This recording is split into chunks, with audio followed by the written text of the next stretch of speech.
Halo Musik Lover, apa kabar? Ketemu lagi sama gue Glenn dari Sinfonia Musik. Hari ini hari Sabtu tanggal 22 Agustus 2020. Seperti biasa setiap jam 8 malam hari Sabtu itu kita bakalan ngobrol-ngobrol seputar audio portable. Nah, malam hari ini gue akan ngobrol-ngobrol mengenai belajar review audio portable sama tentu saja orang yang sangat capable untuk itu, teman gue, seorang audio portable antusias, audio reviewer, YouTuber, praktisi musik, lengkap dah pokoknya. Michael Nathaniel Sudarsono. Yeay. Halo Mike, apa kabar? Halo kan? Ya mantap lah ini. Sehat Mike? Yoi. Lu lagi di mana nih Mike? Lu lagi sekarang di kosan sih. Di Bandung, ini. Jakarta? Oh, sekarang lagi di Jakarta. Oh, lagi Jakarta. Jakarta. Okay. Udah pindah ke Jakarta lah sekarang posisinya. Oh, jadi lu udah menetap pasti di Jakarta ya? Udah nggak ke Bandung lagi ya? Jalan-jalan aja, cuma ya sekarang sih susah jalan-jalan ke Bandung lagi ya. Betul lagi jaga social distancing segala macam dulu lah sekarang. Benar. Oke, Mike, gue kan tadi udah perkenalkan secara umum lu. Ya, mungkin latar belakang lu secara umum, tapi mungkin Music Lover teman-teman yang nonton ini pengen tahu juga nih, mungkin latar belakang lu lebih detail, kayak misalnya pendidikan formal lu apa, kemudian pengalaman lu di audio apa, lu bisa cerita sedikit nggak, Mike? Oke, sebenarnya kalau kita ngomong soal pendidikan formal sih, gue nggak ada hubungannya sama sekali sama audio, karena gue itu lulusan hubungan internasional dari Universitas Parahyangan, betul. HI, hubungan internasional. Tapi kalau kita ngomong pendidikan, pengalaman di bidang musik, gue udah cukup lama. Maksudnya, gue dari kelas 1 SD itu udah les piano aslinya, dan jadi ya udah lama sih. Lalu keluarga keluarga yang sensitif sama musik gitu. Nyokap bisa main organ, bokap bisa main gitar, gue sendiri mainnya piano, dan selalu berkecimpung di dunia musik. Contohnya kalau di SMP itu sempat ikut OSIS untuk bagian musik. Lalu kemudian di SMA untuk pensi gue jadi kayak seperti penanggung jawab kelas untuk sekali lagi kita waktu itu kita ke arah musik dan penampilan juga. Jadi gue banyak banget di musik. Gue sempat manggung di kafe juga sebagai singer kafe waktu SMA, ngambil duit dikit lah, sempet. Jadi kerjaan sampingan. Vokal grup juga ikut, sempet jadi kayak semacam, kita vokal grupnya tuh ada vokal grup kecil-kecilan lah, bukan vokal grup yang profesional banget. Gue sama teman gue Karel itu kita jadi kayak kadang-kadang ketika pelatih utamanya nggak datang, kita kayak pelatihnya gitu. Kita bisa bagi suara 2, bagi suara 3, lalu bisa aransemen lagu juga udah beberapa kali sering waktu itu pengalaman. Jadi ya, gue nggak ngomong gue profesional gimana, tapi sangat deket lah sama musik gitu. Kalau untuk lesnya sendiri, piano itu dari kelas 1 SD, tapi berhenti di SMA. Lalu kemudian sempat les nyanyi juga, tapi nggak lama sih itu. Untuk tepatnya lupa berapa lama, itu udah rada lama sih. Oke. Jadi pokoknya latar belakang lu di musik mah kuat banget juga ya. Jadi udah terbiasa juga dengan musik. Cukup banyak lah, maksudnya pengalaman sama musik, ngeband, vokal group, choir, itu udah ikutan semua sih. Oke, nah sekarang kalau kegiatan sehari-hari lu sekarang, apa nih, Mike? Kalau kegiatan sehari-hari pastinya kerjaan kantor juga ada, tapi work from home, karena kan sekarang lagi social distancing banget, kita nggak boleh ke kantor. Jadi kalau misalnya gampangnya, kalau gue ini pagi-pagi sampai siang sampai sore lah ya, itu jam kantor itu ya work from home, tapi setelah itu biasanya malam-malam gue review barang ataupun edit video, karena sekarang lagi banyak banget yang kirimin barang. Jadi thank you banget yang udah ngirimin barang juga, banyak banget. Ya kayak gitu, kegiatannya kayak gitulah. Ya pasti ada have fun dikit. Oke, ngomong-ngomong lu kantornya di mana sih, Mike? Kantornya di daerah Puri sih sekarang. Bergerak di bidang apa lu? Di bidang retail sebenarnya. Oh, retail. Tapi saya bagian merchandising. Jadi bukan di tokonya, saya bagian merchandisingnya. Asik juga ya. Jadi bisa nyoba-nyoba banyak barang juga di toko lo jadi. Oh ya, pasti itu harus tahu barang sendiri. Iya, benar. Oke, nah kalau boleh tahu nih Mike, latar belakang lu tertarik pertama kali sama audio itu apa dan kenapa gitu? Lu pertama kali awalnya tertarik sama audio, ceritanya gimana gitu? Kalau audio sih bisa jujurnya rada maksa ya, karena maksudnya Kenapa orang tua kan Mas? memang karena kan orang tua memang udah latar belakangnya musik banget, terutama nyokap itu playlist nyokap itu nggak ada lagu kontemporer, semuanya lagu klasik. Bach, Strauss, Beethoven, jadi dia sangat orang musik tapi klasik gitu. Kalau bokap lebih kontemporer lah. Jadi emang mereka tipe yang sangat ngajarin anaknya untuk ngerti musik. Jadi makanya tadi kelas 1 SD gue disuruh les piano. Tapi gue sendiri suka banget sama musik mungkin sebenarnya SMP SMA kali ya, mulai ada bisa ngulik sendiri. Karena waktu itu les kan cuma diajarin, gue main gitu. Cuma SMP SMA mulai ada sense, mulai ngulik-ngulik lagu, mulai pecah suara 2, suara 3. Ya, di situ mungkin lebih ada excitement-nya. Tapi kalau portable audio sendiri ini sekarang yang review itu cukup unik karena gue besar di kota kecil Cirebon, gue di kota Cirebon, dan itu nggak ada yang maksudnya toko musik gede itu nggak ada. Itu kan kota kecil juga, jadi nggak bisa nyoba banyak. Sampai waktu gue ke Bandung, ke tempat ke kota Kaglen sekarang kan. Jadi kuliah waktu itu itu gue kuliah atau SMA? Kuliah. Gue kuliah. Jadi setelah lulus SMA gue kuliah. Nah tapi di kuliah itu sebelumnya SMA tuh gue udah nyari-nyari karena gue sempet, gue kan suka nonton anime banget waktu itu SMA lagi suka banget gue sama anime. Ada salah satu anime yang tentang band, itu kalau yang suka anime pasti tahu K-On, itu judulnya. Itu salah satu karakternya itu Mio Akiyama gitu ya, itu ada di forum-forum gitu, dia pakai headphone profesional. Dan itu AKG K701. Jadi gue rada penasaran nih, apa nih kok di anime ada headphone gitu. Coba search aja bisa di Google. Ternyata realnya ada ya. Ada ternyata. Itu AKG K701. Lalu gue lihat harganya 5 juta. Di gue yang kota kecil itu wow banget gitu. Headphone 5 juta. Kayak apa suaranya gitu kan ya. Nah, ya tuh benar dari CSI Zone ada yang komen AKG Legend tuh. Ya, itu benar, kayak legend banget itu. Legend banget di masanya, gue lihat wah banget. Lalu bentuknya juga maksudnya kita lihat mainstream kan beat ya. Oh, itu beat audio terkenal, ini kok AKG kelihatan profesional banget, keren. Jadi gue ngulik deh, ternyata gue gabung Headfi, gue gabung apa segala macam forum-forum. Lalu mulai bahas banyak, baru kenal, oh ternyata earphone itu harganya sampai puluhan juta. Dan ya dunianya luas sekali. Dan gue baru coba pertama kali headphone sejuta gue, itu waktu gue setelah selesai SMA, sebelum kuliah, gue sempet ke Hong Kong. Nah itu di tempat audionya, gue kayak bela-belain gue datengin lah. Karena di situ ada AKG K701 itu. Pengen nyobain, penasaran waktu itu ya. Penasaran banget gitu. Maksudnya waktu itu untuk gue yang belum pernah nyoba audio jutaan gitu, nyari headphone sejuta aja kayak susah di Cirebon. Jadi beda banget ya.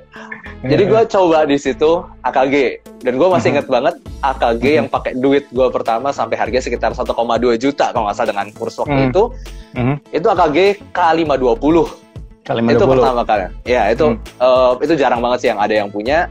Tapi gue dapet di Hong Kong. Tentunya gue nggak bisa beli yang 701, gue nggak bisa beli. Ya, itu gue bisa beli itu dengan duit jajan dan buat jalan-jalan nggak ada, udah habis duitnya. Gue beli K520 dan gue suka banget itu. Sampai ya udah patah sih sekarang segala macam, udah bye-bye. Tapi gue nggak bisa lupa sama pertama kali gue ngerasa headphone. Headphone itu. Punya headphone 1 juta. Nah ke Bandung gue mulai bisa ada duit, mulai ada duit jajan dikasih ortu, mulai bisa manage duit sendiri. Kemudian juga ikutan gabung komunitas di Audio Kerehore itu. Audio Kerehore itu first yang maksudnya grup yang wow di situ. Lalu gue tanya-tanya ada nggak sih maksudnya grup audio Bandung gitu. Ya udah ikut waktu itu meet, gue lupa tepatnya meet di mana, tapi gue masih inget banget kalau yang racunin pertama gue itu pokoknya Raymond sama Darin itu. Itu dua itu racunin. Bener. Maksudnya waktu itu gue pakai earphone tuh cuman waktu itu kan bawanya ayam aja biar gampang itu. Itu Pisonic VSD 3S sama Xiaomi Piston 3. Lalu dikasih fit ear Melomane sama ATH IM03. Itu langsung fit ear dikasihnya gitu. Itu belasan juta, men. Raymond itu rada jauh gitu ya, jomplang banget. wah gila, kayak habis itu udah kayak face di tigas gue, kalau gue nggak denger yang lebih jelek kayaknya susah dengerin lagi gitu. Oke. Ya, itulah lama-lama dari situ yang wownya, lalu kemudian belajar ya baru suka review lah. Lama-lama suka review, bikin blog, sampai akhirnya sekarang YouTube. Dan YouTube aja kan mulai April tahun ini. Oke. Nah, terus kenapa lu memutuskan untuk tertarik sama nge-review ayam atau barang-barang audio portable gitu? Kenapa lu memutuskan untuk itu? Cuman sekedar pengen aja atau memang lu punya experience untuk pengen supaya teman-teman juga ngerasain atau gimana itunya, Mike? Jadi memang saya suka nulis experience sendiri. Maksudnya kalau ini jujur aja, kalau misalnya audio portable ini bukan hobi utama gue pasti akan nulis apapun itu reviewnya yang hobi gue sekarang. Entah itu traveling, entah itu dulu sempat pengen review sepatu karena sempat hobi sepatu juga. Tapi nggak jadi, lebih ke headphone, earphone ini, dan secara latar belakang maksudnya gue lebih bisa ngomong, gue punya latar belakang musik gitu. Jadi ya lebih sinkron lah ya. Lebih sinkron gitu maksudnya. Jadi akhirnya emang gue suka diskusi, gue suka nulis, and yes, start from writing first, mulai dari nulis dulu. Terus di Audio Kerehore kalau misalnya banyak yang lihat itu tulisan-tulisan pertama gue semuanya di Audio Kerehore sama di Headfi. Jadi di dalam bahasa Inggris di Headfi, dalam bahasa Indonesia di Audio Kerehore. Sampai satu kali gue mikir sayang banget gue gue nulis banyak tapi kok nggak tertata gitu. Maksudnya Audio Kerehore kan gue review Audio Kerehore setelah berapa lama ketumpuk postnya, berapa lama hilang gitu kan ya. Jadi gue bikin blog. Gitu. Bikin blog, dan sampai sekarang itu masih cukup terkenal di luar negeri untuk review ear tips. Setiap hari ada orang yang lihat review ear tips itu berpuluh-puluh, kadang-kadang ratusan. Itu buat yang bagian review ear tips karena itu dalam bahasa Inggris. Dan di situ blog gue itu galau sih, maksudnya kadang ada yang kirim dan dia bilang tolong dong ini review dalam bahasa Indonesia. Ada yang kirim juga. Ada orang luar negeri yang kirim itu, ada barang buat gue tentunya, jadi dikasih ini gue kasih barang lu review gitu, tapi dikit. Reviewin gitu. Ya reviewin itu dikit, itu ada. Nah itu kan mau nggak mau pasti dalam bahasa Inggris dong. Jadi kalau lihat di blog, jujur aja sorry itu bahasanya campuran karena ada yang minta Inggris, ada yang minta Indo. Bahasa Indonesia. Jadi ya, dan jujur aja nulis begitu tuh lama. Sebentar dengerin dulu, lalu ya cobain lagu banyak banget gitu. Prosesnya cukup panjang biasanya ya. Prosesnya panjang. Dan setelah lama itu jadi sempat gue hiatus juga, nggak nulis apa-apa, sempat itu karena udah jenuh juga sama sibuk di kerjaan, sampai akhirnya April kemarin kan mulai WFH, kerjaan rada dikit juga, gue cobain nge-YouTube, dan ternyata nge-YouTube itu jauh lebih cepet bikinnya. Satu, lalu cuma modal, yang penting modal barang untuk rekamannya ya. Waktu gue malah ya jadi ya udahlah, start from that. Ternyata malah dari YouTube itu jauh lebih banyak orang yang respon. Lalu gue juga lebih bisa ngomongnya lebih ngomongnya lebih ada emosi, lebih mudah gitu. Lebih mudah menyampaikan emosi gue sendiri secara subjektif di situ gitu. Kadang-kadang gue ngomong gue suka banget ya, tapi belum tentu lu suka loh. Jadi jangan kayak gitu, biasanya kita bisa lebih interaktif, lebih ekspresif gitu. Ya lebih ekspresif. Sebenarnya lebih ekspresif lagi kalau gue nunjukin muka sih, tapi ya ini suara, yang penting ada suara gitu ya. Suaranya kan kalau tulis kan cuma huruf aja gitu. Iya, kalau tulis cuma huruf doang, dan jujur aja interaksinya dikit. Ya betul. Kalau YouTube ini somehow gue nggak tahu, lebih banyak nonton YouTube kali ya dibandingin liatin blog gitu. Banyak sekali langsung yang nanya-nanya, minta review, bahkan banyak juga yang pinjemin barang. Thank you banget buat yang pinjemin barang, barangkali ada di sini. Itu banyak tuh yang pinjemin barang, jadi gue thank you banget gitu. Dan suka sama review gue segala macam gitu. Ada yang ngerasa cocok, ya jujur aja pasti yang nggak cocok juga ada gitu. Namanya audio review pasti ada. Ya ada unsur subjektifnya. Si ini suka ini, si ini suka ini, benar-benar. Iya itu pasti. Cuma ya maksudnya banyak yang dukung gue, thank you banget di situ. Tapi lebih banyak yang dukung dari YouTube. Sampai gue gabung juga sama Project A3. Yang sekarang itu gue lagi main. Project A3 adalah gabungan reviewer dari berbagai negara. Kita bikin dalam beberapa, ada platform Instagram, ada platform .com sendiri, jadi internetnya sendiri, ada website platform YouTube. Websitenya ada dan ada platform YouTube. Dan di situ gue gabung di situ, tentunya gue di kayak di macam tes gitu. Lu bisa nggak review? Coba review barang macam pokoknya ada gitu-gitu. Jadi ngobrol-ngobrol soal review. Dan yes, gue diterima di Project A3. Dan sekarang makanya gue dapat kiriman banyak, itu juga salah satu dari Project A3. Tapi gue bikin 2 review jadinya. Satu Indonesia untuk channel gue sendiri. Satu lagi di Project A3 YouTube channel. Itu dalam bahasa Inggris. Kalau kalian lihat di situ kebanyakan reviewnya review saya. Jadi di review itu gue reviewer yang paling banyak ngepost di situ. Itulah jadi perjalanan reviewer sekarang ini. Jadi gue banyak review. Tentunya kalau dari Project A3 ada, dari bahasa Indonesia juga ada. Jadi gue review dua channel. Cukup banyak gitu. Berarti ya. Berarti produktif berarti. Iya. Tuh Darin join tuh. Darin, kamu tadi yang ngeracunin gue ya di Bandung. Oke, Mike. Nah itu kan latar belakang lu, kemudian ceritanya pengalaman lu, sekarang lu sampai seperti ini. Nah, ini kan memang tema hari ini kita sharing gitu. Kita sama-sama sharing tentang bagaimana sih kalau kita mau review, kita belajar gitu. Kita sharing sama teman-teman. Soalnya pasti gue yakin nih banyak yang nonton ini teman-teman yang memang pencinta audio portable dan kadang-kadang juga pengen. Itu Raymond juga join tuh, ada Raymond. Raymond lu racunin gua juga. Darin Raymond ya, 2 orang racun pertama kali gua ke Bandung. Oke, nah itu kita akan sharing tentang bagaimana sih langkah-langkah awal gitu yang untuk kita memulai untuk seorang reviewer. Nah mungkin yang pertama, kalau kita mau review audio, ya terutama audio portable khususnya, aspek apa sih Mike menurut lo yang kita mesti perhatikan langkah-langkah awalnya gitu? Mungkin teman-teman pasti pengen tahu tuh kan? Ya. Kalau buat gua langkah-langkah awalnya sendiri tuh lebih ke gini. Yang jelas ngerti istilah audio itu penting banget. Ngerti istilah audio, warm, bright, cold, dark, yang warna-warna begitu, karena itu lebih membantu kita menjelaskan lebih detail lagi. Nah, kalau kita ngomong bass aja lah, kita ngomong bass tuh bisa banyak. Deep sama shallow, lalu tight versus boomy, lalu punchy sama lembek gitu, itu kan bahasanya banyak, cuma buat satu aspek doang gitu. Tapi semakin kita tahu istilah-istilah, semakin lebih detail kita bisa menjelaskan suatu aspek gitu. Buat gua, jadi mengerti istilah itu penting. Untuk pertama kita harus mengerti istilah-istilahnya ya. Itu harus banget buat gua. Lalu kemudian kita juga tahu di mana posisi kita sekarang dan sebisa mungkin dijelaskan ke yang nonton. Maksudnya posisi kita gimana tuh, Mike? Jadi maksudnya gini, audio portable itu kan subjektif dan sangat tergantung pengalaman. Apa yang gue bilang warm, belum tentu orang lain bilang warm.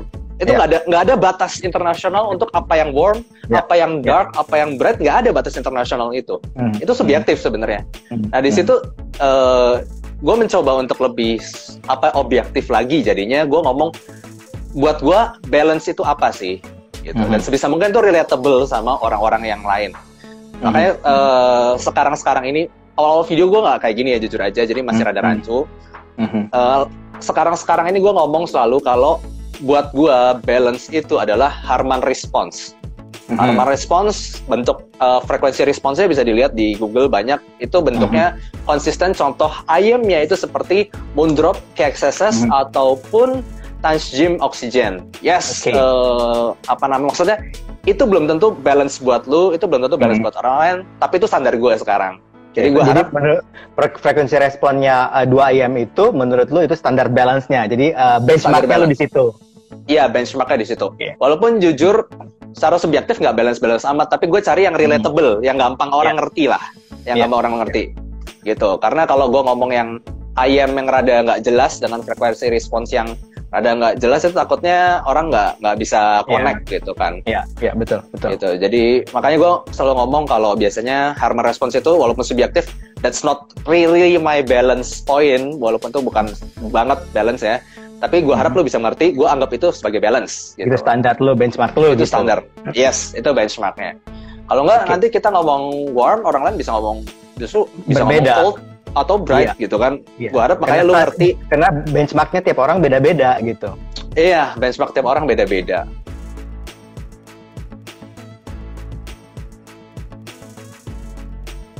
Fonts yang orang lain tahu itu terkenal banget di dunia audio gitu. Jadi gue harap dari situ aja sih. Oke. Itu dua. Nah, abis itu kalau misalnya kita nge-review, biasanya langkah-langkah awal yang lu perhatikan poin-poin apanya aja, Mike? Oke, jadi poin-poin yang dibahas ini juga lama-lama untuk apa ya? Ini juga gue selalu tambahin, kadang-kadang gue tambahin, kadang-kadang kurangin tergantung feedback yang nonton juga sama feedback teman-teman gue dari Project A3 untuk apa aja sih yang mesti kita nilai gitu.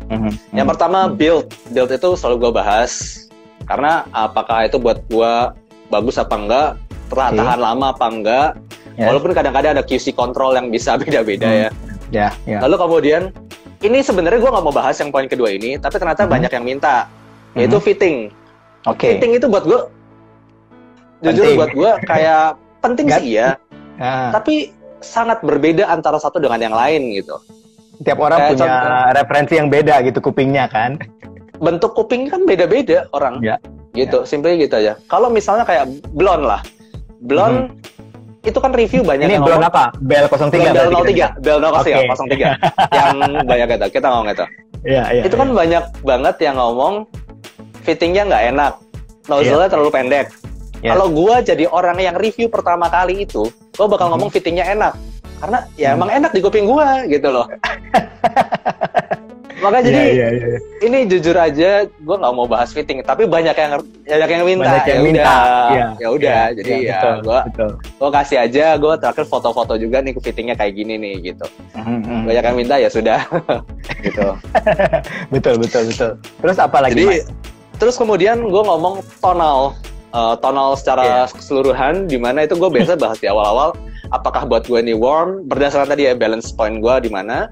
Lalu kemudian ini apakah warm, ini apakah bright, ini apakah cold atau dark atau V-shape. Lalu yang kayak gitu. Lalu kemudian baru gue bahas satu-satu. Bassnya buat gue gimana, mid range-nya gimana, treble-nya gimana, dan setiap itu gue kasih contoh lagu biasanya sih, kasih contoh lagu apa. Jadi kebanyakan kalau misalnya ditotalin sebenarnya build and fit, tonal, technical, 3 itu utama. Technical aspek karena itu buat gue technical itu susah dilihat dari tonal balance doang. Maksudnya kalau kita lihat frekuensi response, kayak contoh gampangnya KXSS Moondrop sama Transgym Oxygen itu gila bener-bener 11-12 kalau kita lihat secara frekuensi response. Mirip banget. Tapi kalau kita dengar teknikalnya jelas beda. Belum tentu bersama, betul. Itu jelas banget beda. Sampai gue beli dua-duanya. Karena memang beda. Jadi teknikal itu buat gue juga untuk lebih dibahas, dan teknikal itu adalah titik poin di mana gue itu nentuin ini rank-nya apa gitu biasanya. Jadi gampangnya 3 tadi. 3 poin itu fit, build and fit, tonal, teknikal. Itu kalau misalnya digampanginnya. Oh, satu lagi. Apa? Perbandingan ya. Dengan yang berbeda gitu, yang lain, yang lain maksudnya. Iya, karena itu bagian paling objektif buat gue dalam satu review. Itu adalah dibandingkan dengan yang lain gimana gitu. Jadi 4 tadi. Nah, ini kan kita tahu kan tadi kan kita banyak sekali bilang pembahasan tentang bahwa sebenarnya kalau kita review itu hal-hal subjektifnya itu banyak sekali gitu. Tapi bagaimana sih tipsnya atau misalnya bagaimana caranya supaya kita mencoba seobjektif mungkin menilai satu item itu? Ini adalah hal yang selalu gue struggle karena ya semakin banyak gue review semakin nyadar untuk kita, ini cukup unik sih karena buat gue jadi kayak untuk kita semakin objektif dalam satu review semakin kita harus menyadari bahwa hobi ini adalah subjektif gitu. Yes, betul. Semakin kita mau objektif semakin kita harus mengakui bahwa ini adalah subjektif. Jadi kita harus jelasin sejelas-jelas mungkin di mana posisi kita sekarang berada tuh gimana. Contoh kayak tadi kan, bahkan sekarang fit pun itu gue bahas. Jadi kalau misalnya gue dapat barang nih, kayak terakhir gue review KB Ear KS2. KS2 itu gue biasanya kasih pinjem ke teman-teman yang non audiophile dan gimana menurut mereka gitu. Dan yang gue bilang tadi ya, ada 4 orang yang nyoba itu, 3 itu ngomong bassnya gede, 1 ngomong kok bassnya kecil banget. Lalu kok aneh ya, gue rasa wow ini ada apa ini? Ada apa? Oh, fittingnya nggak bener ternyata. Iya. Nah itu loh, jadi itu gue bawa di review gue. Ada orang yang gara-gara fitting doang bisa nggak itu? Contohnya kayak ZSN Pro buat Kak Glenn, bassnya gede nggak? Lumayan gede kalau di gua. Nah, gue juga ada yang ngomong bassnya tipis. Kurang. Iya bener, ada yang bilang gitu juga. Buat gue gede itu. Kalau misal gue sampai lihat ya, 9 dari 11 review di Headfi yang ngomong ZSN Pro, bassnya gede dan bumi gitu. Iya. Jadi wow, itu aja dia ngomong bassnya kecil. Buset, wah, gitu. Gimana itu? Entah dia bass head murni sejati atau fittingnya memang nggak dapet, bisa jadi. Nah, tapi itu aja bisa bikin impresi orang berbeda, beda, ya kan? Iya. Betul, dan impresinya jauh gitu. Buat gue, itu loh. Jadi fitting gue bahas banget jadinya. Banget. Lalu kemudian source juga tuh. Ya. Source itu karena tentunya dari HP, pakai apa gitu gue pakai HP, gue bahkan bahas gue pakai HP apa, kemudian kalau jalan-jalan gue pakai apa, lalu kalau pakai apa namanya, gue lagi serius gitu, gue pakai apa? Gue kan sekarang pakai HP-nya Samsung S10 Plus. Kalau gue jalan-jalan pakai Vio BTR 3K, Bluetooth aja gampang. Satu lagi gue pakai iFi XDSD kalau misalnya serius. Dan itu IM itu bisa beda-beda banget suaranya dari 3 device tersebut gitu. Jadi ada yang satu yang kadang-kadang butuh power, satu dengan source yang clean, jelas berasa clean banget. Kalau dicolok HP doang kok jadi biasa aja. Ada juga yang 3-3-nya enak, itu juga ada gitu. Jadi itu gue jelasin juga. Dan yang terakhir baru tadi tonal, benchmark gue apa gitu tadi yang gue bilang Harman response itu. Jadi sebisa mungkin jelasin sebanyak mungkin kita berdiri di mana sekarang dan kenapa kita bisa judge itu warm, itu bright, itu bassnya gede, itu bassnya kecil, gitulah. Gitu. Oke. Terus gitulah. Oke, nah Mik, nah ini kan pasti teman-teman banyak nih yang pengen jadi reviewer juga, mungkin ya pengen minimal bisa mendeskripsikan satu item gitu.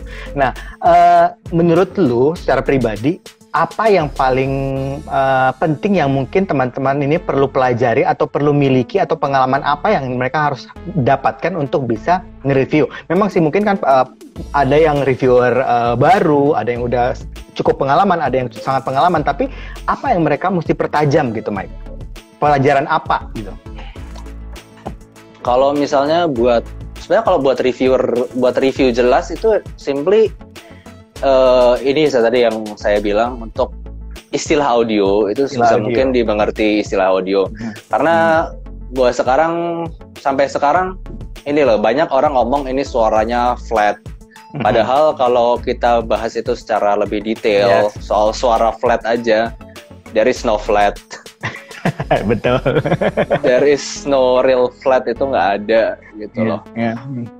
Dan ada bedakan flat, balance, V-shape, warm, natural, lalu rada metalik, itu timber juga dibahas. Yaitu maksudnya sebisa mungkin kita belajar lebih banyak untuk lebih mengartikan, dan tentunya belajarnya jangan ngerasa flat itu maksudnya ya bass, mid, treble-nya gue keluar semua. Belum tentu. Iya. Terus mungkin juga yang gue rasakan adalah ini, bahasa itu harus universal, nangkepnya sama. Karena kadang-kadang ada orang yang misalnya menganggap mid section misalnya, atau itu ada yang bahasa large, intimate misalnya seperti itu. Kadang-kadang agak beda persepsi. Belum lagi ini, Mike, lu pernah ngerasain nggak sih kalau reviewer Indonesia itu kadang-kadang ada bahasa-bahasa yang cuman orang Indonesia aja yang tahu. Iya, betul. Kadang-kadang ada gitu. Betul banget. Itu banyak yang bahasa-bahasa kita yang itulah, makanya kita harus persepsikan sama dulu. Kayaknya gue mesti bikin di YouTube deh. Gue pengertiannya apa gitu. Kadang-kadang beda loh itu. Kadang-kadang ada yang anggap ini kayak gini, ternyata beda. Interpretasinya beda gitu. Bukan interpretasi dari bunyinya, tapi definisinya dulu kadang-kadang beda. Betul sekali, definisi aja bisa beda gitu ya. Wow, jadi ya memang susah juga sih. Jadi harus belajar sebanyak mungkin dan persepsinya harus disamakan, artinya juga harus disamakan gitu. Kayak tadi aja, maksudnya flat ya ampun, itu flat banyak banget yang buat gue sama salah. Persepsi gue bukannya gimana-gimana, cuma semakin gue belajar, semakin gue tahu rasanya flat itu nggak ada. Flat itu susah diartikan gitu. Tuh mendem burik ngecring, thank you ya. Iya, itu bahasa Indonesia kadang-kadang suka itu. Nggak, itu tuh yang si Chelsea bilang tuh ngayun. Itu ngayun. Gue belum kadang-kadang gue masih bingung loh ngedefinisikan itu vokalnya ngayun itu seperti apa gitu. Gue setuju. Jadi untuk jujur aja beberapa istilah yang gue jujur aja nggak bisa terjemahin secara jelas, gue nggak pakai. Kayak contohnya istilah analog dan digital itu gue nggak pernah pakai. Itu karena susah sekali diomong analog dan digital. Benchmarknya itu gue belum nemu di yang mana analog, di mana ini kesini analog, kesini digital gitu. Titik tengahnya tuh apa? Gue belum bisa definisikan itu. Nah kalau vokal ngayun, gue kebayangnya ayunan ya, ngayun, nyantai gitu nggak sih? Di pikiran gue malah gini, penningnya dibuat kiri kanan gitu penningnya. Jadi di penning kiri, malah kiri kanan. Iya, jangan berpikir gitu. Penning kiri kanan dong. Cuman gitu, ternyata pas gue ngobrol-ngobrol sama beberapa teman, si Raymond tuh yang kasih tahu kan, si Raymond bilang itu maksudnya yang vokalnya ngayun itu vokalnya agak intimate gitu sama kita gitu. Mungkin maksudnya seperti itu, yang cukup tebal gitu posisinya. Nah itu dia, cuma maksudnya gue sih bakal jujur-jujur aja. Kalau gue belum ngerti istilah itu, gue nggak bakal pakai istilah itu gitu loh. Karena gue sendiri definisinya nggak jelas. Vokalnya ngayun nggak? Sorry, gue nggak tahu itu vokal ngayun apa. Cuma buat gue itu vokalnya warm dan maju. Misalnya gitu loh. Iya. Jujur aja lah maksudnya. Ya kalau nggak tahu, nggak jelas ya, jangan nggak usah dipakai lah. Ini gitu. Oke, Mike, ini kayaknya kita mesti jawab satu lagi yang dari materi kita. Abis itu udah sesi tanya jawab. Karena itu anak-anak udah pada nanyain kapan tanya jawabnya tuh kayaknya. Iya. Udah pada minta. Oke, mungkin buat reviewer yang pemula nih, yang mungkin baru mau mulai, apa sih yang mereka perlu lakukan untuk memulai? Tips dari lu? Tips dari gue sendiri, sebenarnya number one, cobain banyak. Kalau cuma coba satu, gimana kita bisa nilai itu barang? Gitu. Cobain banyak dan juga selalu kasih perbandingan, gampangnya gitu aja. Kalau kalian belum punya, misalnya gini, kalau kita lebih objektif kan kita lebih ngomong, kita ada ngomong ini warm dan dibuktikan misalnya dengan frekuensi respons yang cenderung upper mid-nya itu roll off, atau misalnya dark di treble roll off. Tapi kadang-kadang ada juga yang tentunya nggak kita ketemuin frekuensi respons. Frekuensi respons aja kadang-kadang orang bisa berbeda loh, satu sama lain tergantung alatnya kan. Jadi maksudnya untuk gampangnya paling objektif number one itu perbandingan buat gua. Perbandingan dan juga tadi istilah house shoes. Itu aja sih. Bandingin buat gua in the end ini lebih. Dan satu lagi, buang kata enak. Karena enak itu subjektif. Betul. Belum tentu yang kita rasa nggak enak atau kita rasa enak sama orang lain juga mempersepsikan yang sama. Belum tentu seperti itu. Betul, buang kata enak. Itu gue, kalau makin belajar review tuh makin gue kesel sama, gue sempat ngomong misalnya review, ini enak gitu. Gue kesel sama diri gue sendiri, kenapa gue ngomong itu enak gitu. Itu subjektif banget coy. Iya.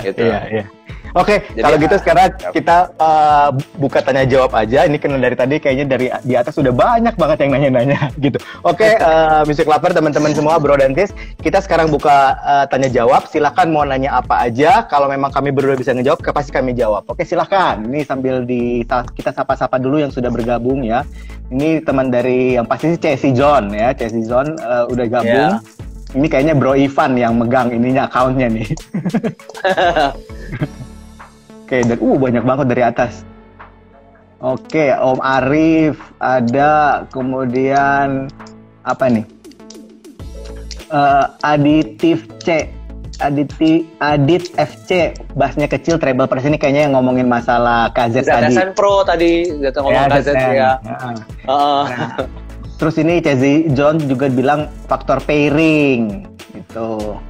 Nah, yang tadi juga itu bahasanya mendam, burik, ngecering, angayun, ya.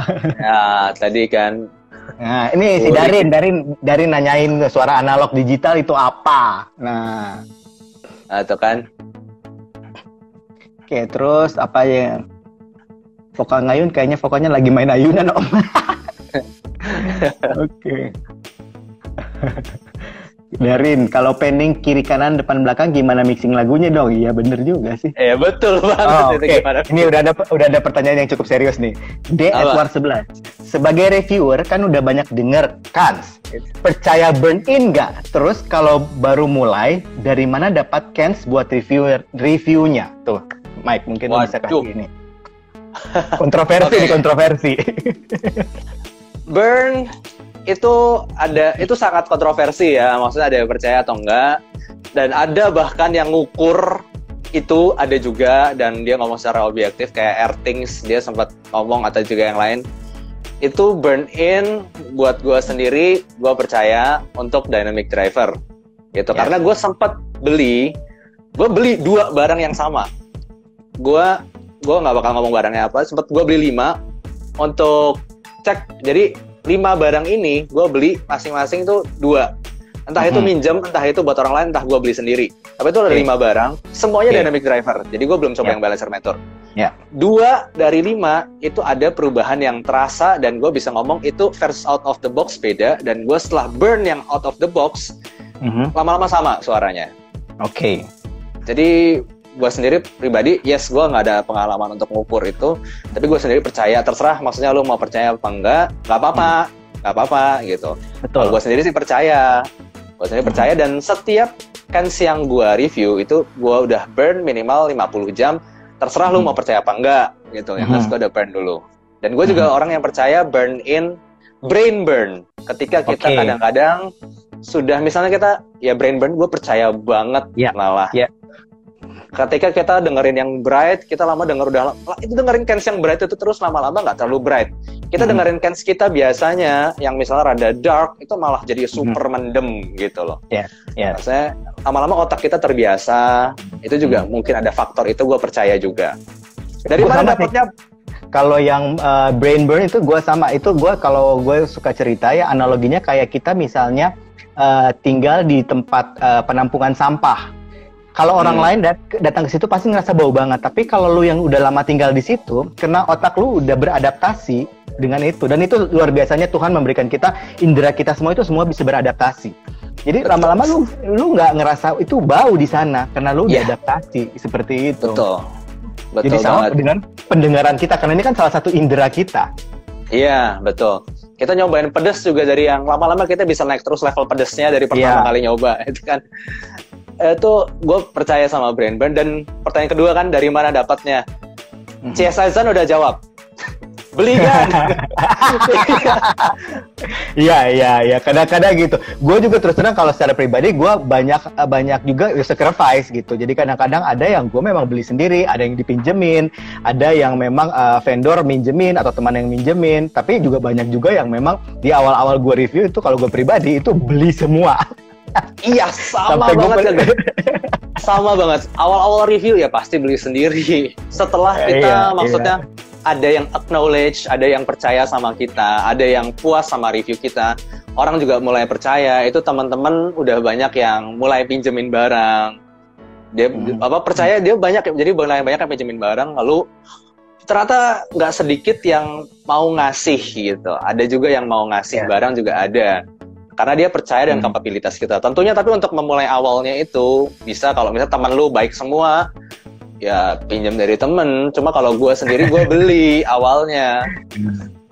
Gitu. Cuman kalau anak-anak kere-hore baik-baik kok. Kayaknya sih pada dipinjemin asal saling percaya aja. Iya. Gabung komunitas, makanya cari kepercayaan orang lain. Gabung komunitas. Cari koneksi, gitulah. Oke, ini dari Antonius Ronald. Nih, udah sering banget, selalu dia pasti nonton nih. Nanya, kalau udah punya CM nih, perlu USB DAC lagi nggak sih? Hehehe. Tuh, gimana Mike? Ya, lu ngerasa butuh nggak gitu? Karena USB DAC... Gampang banget jawabannya.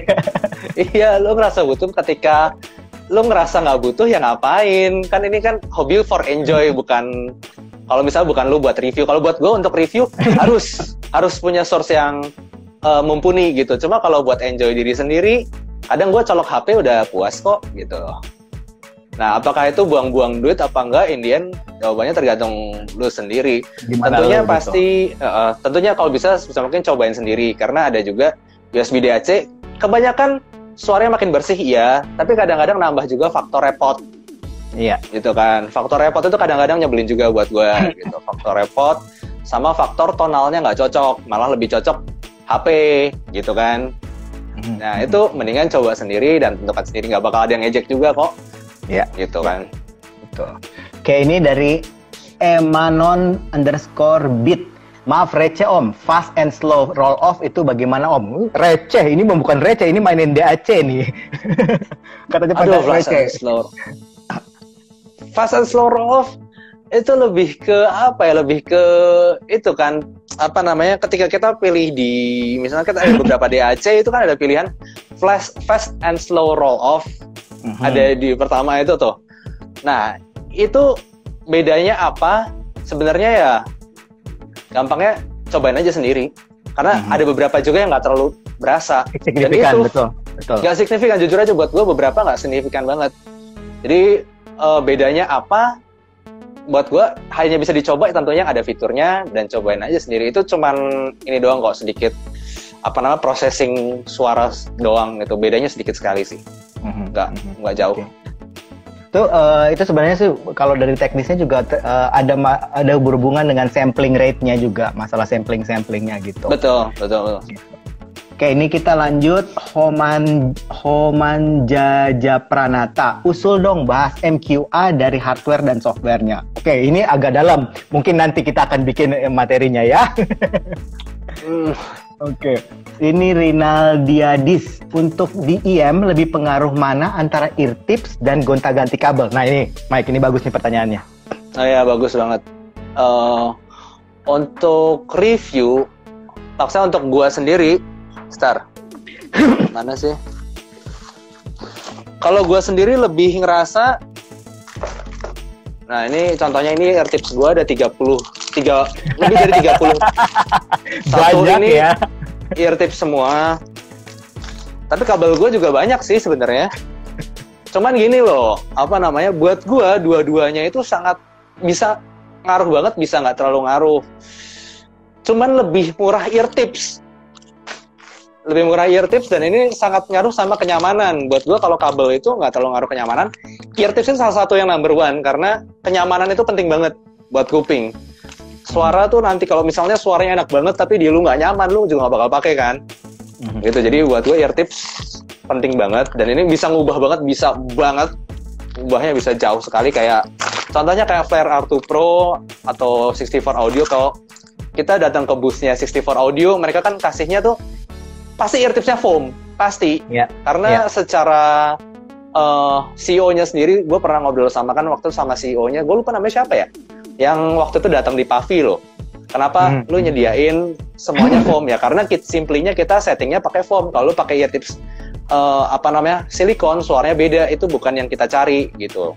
Jadi jauh beda. Lalu kemudian kabel. Kabel itu bukan sesuatu yang gua saranin banget karena gini, kalau misal lu gonta-ganti ear tips itu nggak bakal ngerusak ayam lu. Tapi kalau lu gonta-ganti terus kabel itu bakal aus. At one point itu bakal aus. Mau 2 pin, mau MMCX bakal aus. Jadi gue sendiri untuk barang yang gue sayang, kalau nggak perlu banget ganti kabel, gue nggak bakal ganti kabel gitu. Simply karena buat ketahanan aja, gitu aja sih. Cuma kalau lu emang pecinta kabel, pencari rusak kabel ya, why not? Beberapa ayam gue rusak, konektornya lecek, lalu gue goyang kanan goyang kiri itu bisa rada lepas suara. Simply gara-gara gue pernah cobain banyak kabel, ganti kabel terus. Jadi ya itulah pendapat gue.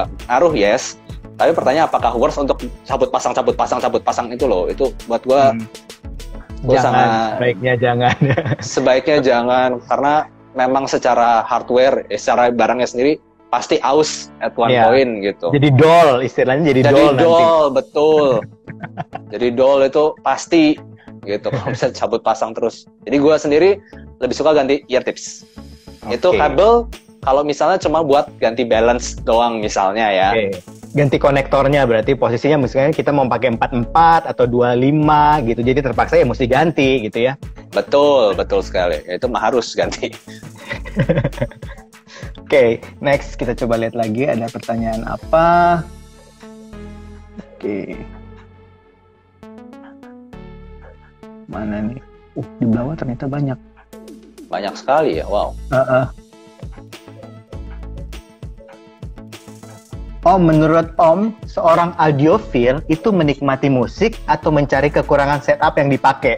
Ini bagus sekali pertanyaannya. Audiophile ya, kita cari dulu ya. Apa sih arti audiophile itu? Audiophile itu simply kalau kita secara secara bahasa, audiophile kan simply-nya pecinta musik kan. Gitu. Ada yang ngomong audiophile itu cari suara yang senatural mungkin ya sebenarnya. Seperti aslinya gitu. Seperti aslinya. Sebenarnya gue cukup setuju sama itu sih. Itu pengertian yang seperti aslinya dan kita ya enjoy-nya itu. Tapi masalahnya terlalu banyak hal yang bikin beda. Kayak rekaman aja tuh bisa beda loh. Kita misalnya udah ketemu ini settingan paling balance gue. DAC, ampli, IM, headphone ini paling balance buat gue, paling natural. Kita ganti rekaman jazz ke rekaman J-pop aja itu beda banget. K-pop beda banget, beda sekali. Jadi it's hard to cari yang senatural mungkin. Jadi intinya audiophile ya buat gue, enjoy aja musik lo. Kalau cari kesalahan itu lebih ke buat reviewer. Gitu aja. Iya. Oke, next nih. Anthony Ronald lagi. Sip lah, derek HP aja deh. Ditunggu reviewnya James Guns. Oke, thank you. Oh ya. Emma Nombit, menurut Om, apa cans yang paling cocok untuk benchmark Om? Saya sebagai orang awam belum bisa baca frekuensi respon. Saya lagi nyari cans atau headphone untuk benchmark. Oke, gimana Mike? Sebenarnya tadi udah dibahas ya, kalau benchmark gua itu sendiri Harman Response. Di mana itu contoh gampangnya ya mendrop XSS ataupun tansim oksigen. Terlepas itu secara subjektif not really my benchmark for natural. Tapi ya cari yang relatable sama orang lain gitu lah gampangnya. Dan kayak XSS kan cukup nge-hype ya. Sempat nge-hype gitu, sempat terkenal, orang banyak udah coba lah. Jadi gue ngerasa itu benchmark yang oke. Kalau headphone mungkin cari yang cari yang gampangnya orang lain gampang relate lah, intinya sih gitu, orang lain gampang relate. M50X kah, Cosporta Pro kah gitu, maksudnya orang lain langsung gampang kebayang gitu, bisa relate lah kayak apa gitu. Oke, next dari Rinaldiadis. Di IM menurut Om Glenn dan Mike lebih ngaruh mana, ganti ear tips atau kabel? Tadi udah ya, kita udah jawab ini ya. Udah itu ya. Nih Darin lagi nanya-nanya si Darin ini. Bagaimana pendekatan review buat casual user agar persepsinya bisa sama? Karena nggak semua user punya source mumpuni. Biasanya buat orang-orang yang baru main portable audio derek HP doang. Nah, gimana nih? Nah, ini yang makanya gue sendiri kalau di review sebisa mungkin lama-lama gue kasih contoh juga karena source gue kan HP. Ada juga, gue ngomong juga tuh, waktu yang kayak di review S8 kemarin, Moondrop, itu gue ngomong, Moondrop S8 ini buat gue colok HP gue sendiri, Samsung S10 itu udah oke, nggak usah pakai apa-apa. Tapi kalau gue colok Tanzim Hana ke HP doang, itu kurang, itu butuh source yang cukup bagus, dan itu gue ngomong di review. Nah, itu sebisa mungkin ya bahas di review. Nah, soalnya susahnya gini, buat gue handphone itu suaranya juga jauh beda banget, micinnya sih kalau handphonenya. Ya, itu jadi gue ngomong dari Samsung S10 plus buat gue suaranya begini. Kalau nggak tahu, gue belum pernah nyoba Redmi, gue pernah nyoba Xiaomi, mana-mana kan banyak banget tuh. Ya, dari gue aja gitu. Jadi pendekatannya gitu caranya. Kalau gue pakai HP, IM ini kurang bagus, dia harus pakai source yang mumpuni. Kalau gue pakai IM ini, pakai HP doang, udah cukup detail ternyata, nggak perlu aneh-aneh karena IM-nya sendiri cukup bersih, nggak banyak noise gitu misalnya. Ya bawain aja per source gua itu cocok nggak sama ayam ini gitu misalnya. Oke, next dulu ya dari humani.st. Cara mengetahui jenis DAC tertentu lebih bagus dari jenis DAC lain bagaimana ya? Apa ada website yang mempermudah newbie untuk mendapatkan gambaran jenis DAC? Nah, aduh, nggak ada. DAC itu cuma salah satu komponen dari sekian banyak komponen yang ada dalam source gitu maksudnya.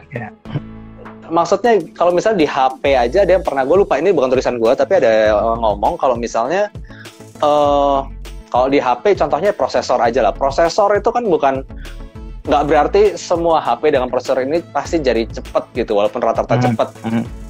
Tapi ada juga faktor RAM-nya juga, lalu faktor GPU-nya sendiri atau gimana, faktor memori ROM apa namanya juga gitulah, dan juga UI-nya. Jadi kalau misalnya digambarin di DAC itu cuma salah satu komponen. Gue pribadi nggak pernah review berdasarkan DAC, dan gue nggak pernah ngejudge suatu source berdasarkan DAC aja. Gue harus dengar sendiri gitu. Gue nggak pernah ngomong suara apa karena DAC-nya apa.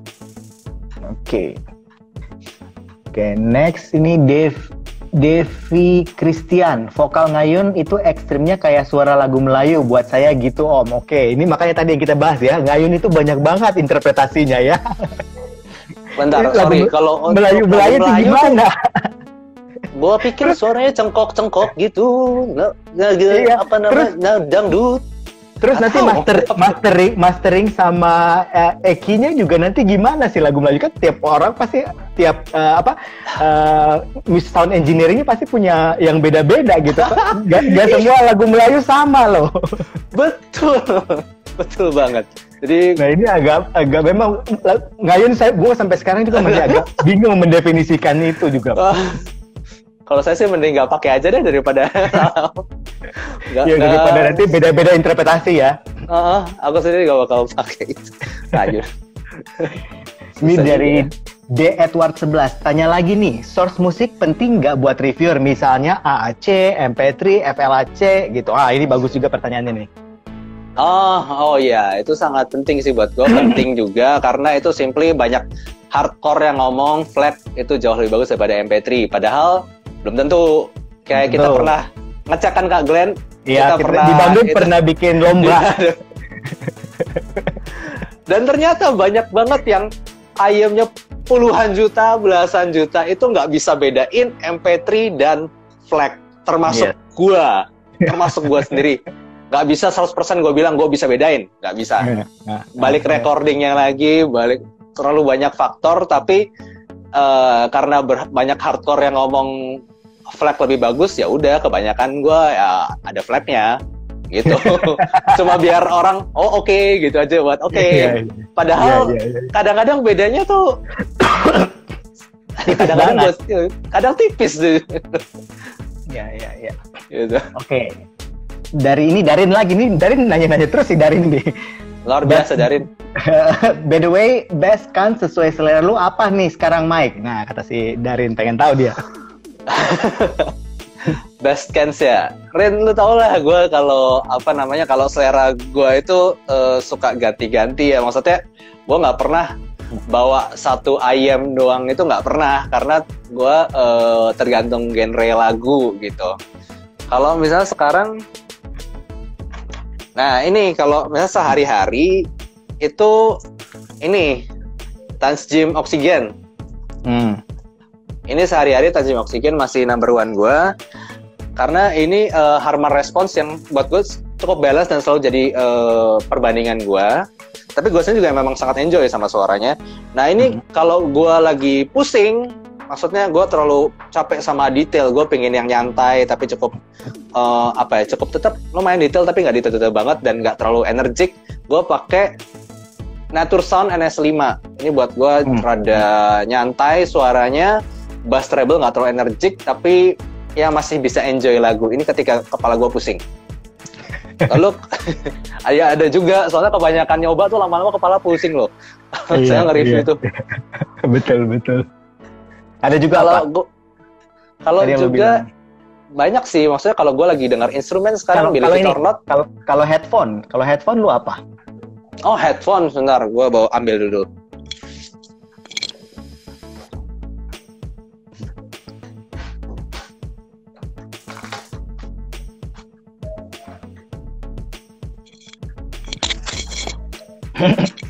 Headphone belum berubah dari zaman dulu, dari zaman di Bandung maksudnya ya. Ini Oppo Planar Magnetic yang 2.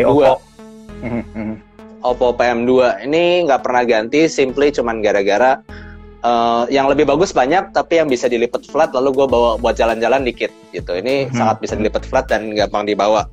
Karena gue sendiri kerjaan sebelum pandemi itu sangat mobile, suka beberapa kali harus bisnis trip dari dalam negeri maupun luar negeri itu juga. Jadi ya gue bawa Oppo PM2 aja. Ini flat, bisa masukin gampang banget.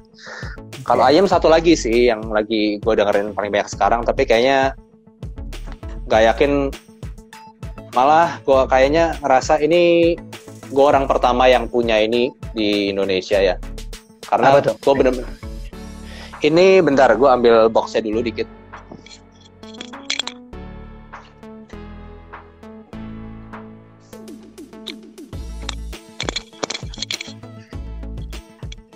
Ini akan gue sebenarnya udah unboxing, udah bikin videonya tapi belum diupload aja.